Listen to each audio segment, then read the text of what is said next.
Sorry एक बहुत ही commonly इस्तेमाल किया जाने वाला वर्ड है, लेकिन इतना भी कॉमन नहीं होता जितना कॉमनली हम उसको लेते हैं। सॉरी का एक मतलब होता है माफ कीजिए, और ये इसका लिटरल हिंदी मीनिंग है, ये मतलब नहीं है, इसका लिटरल हिंदी मीनिंग है कि माफ कीजिए। लेकिन माफ कीजिए के पीछे आपका कहना क्या है, राइट? व्हाट्स योर इंटेंशन, आपका हेतु क्या है, आपका मकसद क्या है कि आप माफी क्यों मांग रहे हो? देखिए, मेरी गलती अगर हो तो मैं डेफिनेटली सॉरी बोलूंगा, राइट? लेकिन मान लीजिए कोई आदमी है जो पैर फैला कर बैठा है, वो उसकी गलती है और मेरा पैर उसके पैर से लग गया, तो भी मैं उसको बोलूंगा सॉरी, राइट? मतलब मेरी गलती हो चाहे ना हो, एक शिष्टता के आधार पर, एक जेंटलमैनशिप दिखाते हुए मैं उसको बता रहा हूं, मैं उसको बोल रहा हूं सॉरी। गलती किसी के भी हो, मैं क्या बोल रहा हूं? सॉरी, माफ कीजिए। मैं दिखा रहा हूं कि मैं एक भद्रजन हूं, मैं एक जेंटलमैन हूं, मैं एक डिसेंट आदमी हूं, और मैं लफड़ा टंटा बखेड़ा खड़ा नहीं करना चाहता। माफ करो भाई, सॉरी। चाहे गलती मेरी हो चाहे गलती आपकी हो, माफ करो, खत्म करो, बस करो। और सॉरी बस करो खत्म करो ये तो है ही, मुझे कोई फर्क नहीं पड़ता कि उसमें मेरी गलती है या नहीं गलती है, बस मुझे माफ करो। ये एक सेंस होता है सॉरी का, और उसके पीछे आपका हेतु, आपका इंटेंशन, आपका मकसद यह है कि गलती चाहे किसकी भी हो, माफ कर दो। लेकिन आपने अक्सर देखा होगा फिल्मों में कि डॉक्टर आता है और ऑपरेशन थिएटर से बाहर आता है और पेशेंट को बोलता है कि, पेशेंट के अटेंडर्स को बोलता है कि आई एम सॉरी। अब मुझे एक बात बताइए कि क्या डॉक्टर ने कोई गलती किया? कोशिश की, डेफिनेटली डॉक्टर ने कोशिश की, वो अपने कोशिश में नाकाम हुआ, राइट? तो उनकी कोई गलती है क्या डॉक्टर की यहां पे? Definitely not. लेकिन फिर भी वो क्या बोलते हैं? I am sorry. I am sorry का मतलब या सेंस या मकसद या उसके पीछे का हेतु, इंटेंशन क्या है? वो ये है मुझे दुख है। तो आप दुख व्यक्त करने के लिए भी क्या इस्तेमाल कर सकते हो? सॉरी। आप यहां पर क्या जता रहे हो? दुख जताना। आई एम सॉरी, मुझे दुख है कि मैं आपके पेशेंट को नहीं बचा सका। तो अटेंडर्स को बोल रहे हैं, राइट? मान लीजिए कि आपका कोई दूर का दोस्त है, दोस्त के दोस्त का भाई है, कोई भी दूर का, आपका उसका कुछ ज्यादा लेना देना नहीं है, आपकी उनकी कोई ज्यादा करीबियां नहीं है, और उनके साथ कुछ बुरा हुआ, तो आपको दुख नहीं होगा लेकिन खेद तो होगा, राइट?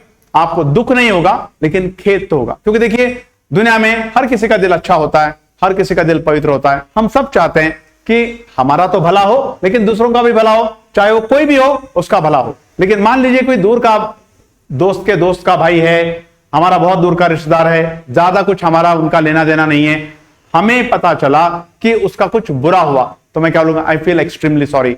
उसका नीट का रिजल्ट 2 मार्क्स से चला गया, वो बहुत दूर का आदमी है, लेकिन मैं क्या बोलूंगा? आई फील एक्सट्रीमली सॉरी, मुझे बहुत खेद है। अच्छा लगेगा क्या मुझे? वो चाहे जो भी हो, किसी बंदे का 2 मार्क्स से अगर नीट चला गया तो मुझे अच्छा लगेगा क्या? दुख नहीं हो रहा है मुझे, लेकिन मैं खेद तो व्यक्त कर रहा हूं। तो यहां पर आप सॉरी में खेद भी व्यक्त कर सकते हैं, राइट? आप क्या कर रहे हैं यहां पर?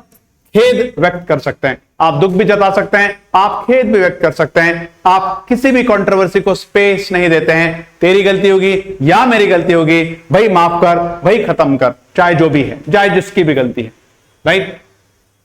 लेकिन आपने एक वर्ड सुना होगा इंग्लिश लैंग्वेज में जो अक्सर हम इस्तेमाल करते हैं, हम बोलते हैं अपोलोजाइज। हम क्या बोलते हैं? Apologise.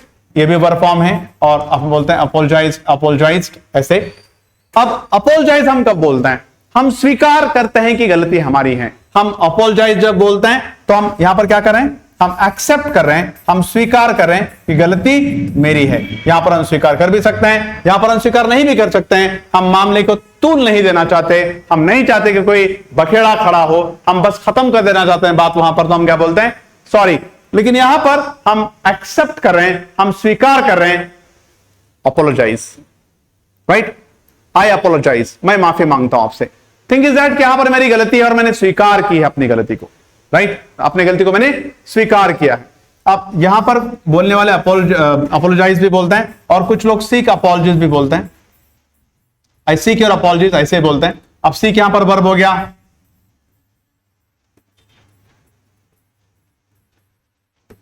Seek, sort. I seek your apologies, I seek your, he sort my apologies. Second form में ही सॉर्ट माई अपॉलजीज, उसने मुझसे माफी मांगी।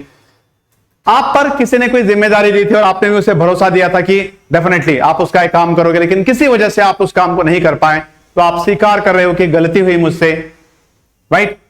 आई एक्सेप्ट माई मिस्टेक्स, मेरे से गलती हुई है, आप स्वीकार रहे हो, तो आप क्या करोगे वहां पर? अपोलोजाइज करोगे, या फिर आप आई सीक योर अपॉलजीज, ऐसे बोल सकते हो। लेकिन इसके अलावा आपने और एक वर्ड भी सुना होगा, हम बोलते हैं एक्सक्यूज, राइट? और एक्सक्यूज भी एक वर्ब फॉर्म है, हम बोलते हैं एक्सक्यूज, एक्सक्यूज, एक्सक्यूज।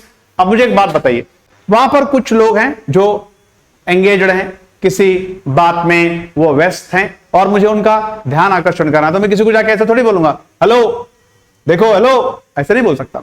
मुझे सबसे पहले उनका ध्यान आकर्षण करना पड़ेगा, आकर्षित करना पड़ेगा। तो मैं क्या बोलूंगा? Hello sir, excuse me sir, sorry, excuse me sir, excuse me madam, please excuse me, ऐसे बोल सकता हूं। आपने देखा होगा कई सारे स्टूडेंट्स होते हैं, क्लास में आते हैं और मैडम पढ़ा रही होती है, तो मैडम का ध्यान या सर का ध्यान कहां पर होता है? बच्चों की तरफ होता है। तो सबसे पहले उन्हें टीचर या मैडम का क्या करना पड़ेगा? शिक्षक या शिक्षिका का क्या करना पड़ेगा? ध्यान आकर्षित करना पड़ेगा। वो क्या बोलते हैं? Excuse me sir, excuse me madam. ध्यान आकर्षित होने के बाद क्या बोलते हैं? May I come in sir, I am very sorry, या आई अपोलोजाइज। क्या बोलना चाहिए उनको? आई अपोलोजाइज। वो लेट आए, वो स्वीकार करते हैं कि वो लेट आए, तो क्या बोलते हैं? आई अपोलोजाइज फॉर द डिले। उन्हें कैसे शुरू किया? एक्सक्यूज मी सर, ध्यान आकर्षित किया। मे आई कम इन सर, यहां पर परमिशन मांगा, और फिर वो क्या बोल रहे हैं? I seek apologies for being late sir. वो स्वीकार कर रहा है कि मुझसे गलती हुई है, क्लास का टाइम होने के बाद मैं आया हूं, राइट? अब एक्सक्यूज का और एक मीनिंग क्या होता है? माफ करना। एक्सक्यूज का और एक मतलब भी क्या होता है? माफ करना। लेकिन वो कैसे माफ करना? मान लीजिए कि कोई एक स्टूडेंट है जो बीमार है, क्लास कॉलेज 10 बजे शुरू होता है और किसी वजह से वो 10 बजे नहीं आ सकता। शायद वो बीमार होगा, शायद उसके कोई फैमिली प्रॉब्लम्स होंगे, कुछ भी होंगे। वो प्रिंसिपल के पास जाएगा, वो उनसे रिक्वेस्ट करेगा कि सर मेरे ये प्रॉब्लम्स हैं, मैं डेफिनेटली रोज आधा घंटा लेट आऊंगा, 1 घंटा लेट आऊंगा, लेकिन आप मुझे कॉलेज आने का परमिशन दीजिए, राइट? वो रिक्वेस्ट कर रहा है। तो प्रिंसिपल को अगर उसकी वजह सही लगी, if the principal finds his reason to be right, to be justified, तो क्या बोलेंगे? ठीक है, कोई बात नहीं, आ जाओ। तो क्या कर रहे हैं वहां पे? एक स्कोप दे रहे हैं, एक गैप दे रहे हैं, एक छूट दे रहे हैं, एक रहम कर रहे हैं उसके ऊपर। हाँ ठीक है, कोई बात नहीं, राइट? तो जब आप किसी पर रहम दिखाते हो तो आप क्या बोल? I excused him, actually he was ill, therefore I excused him. अगर कोई छोटा बच्चा है, गलती करके जाता है, तो मुझे लगता है कि भाई ये बड़ा होता तो इतनी बड़ी गलती क्यों करता, छोटा बच्चा है, जाने दो, छोड़ो। तो रहम करके मैं क्या कर दिया? उसको छोड़ दिया। कुछ स्कूल के बच्चे हैं, एक होटल में गए, 1000 रुपए का बिल हो गया, उनके पास 800 रुपए ही हैं, अब वो पे नहीं कर पा रहे हैं, तो होटल का मालिक क्या बोलेगा? ठीक है, कोई बात नहीं, स्कूल के बच्चे हैं, जाने दो, छोड़ो, जाओ आप। तो माफ कर रहा है उनके लिए, लेकिन वो माफ कैसे कर रहा है? रहम दिखाते हुए माफ कर रहा है। आई एम श्योर कि आपको ये तीनों भी कॉन्सेप्ट ठीक से बिल्कुल समझ में आ गए होंगे और नेक्स्ट टाइम आप केयरफुल रहेंगे। हमारे चैनल को लाइक कीजिए, हमारे वीडियोस को भी लाइक कीजिए, हमारे चैनल को सब्सक्राइब भी कीजिए और बेल आइकन का बटन दबाना मत भूलिए ताकि नोटिफिकेशंस आपको रेगुलरली आते रहे। Thank you.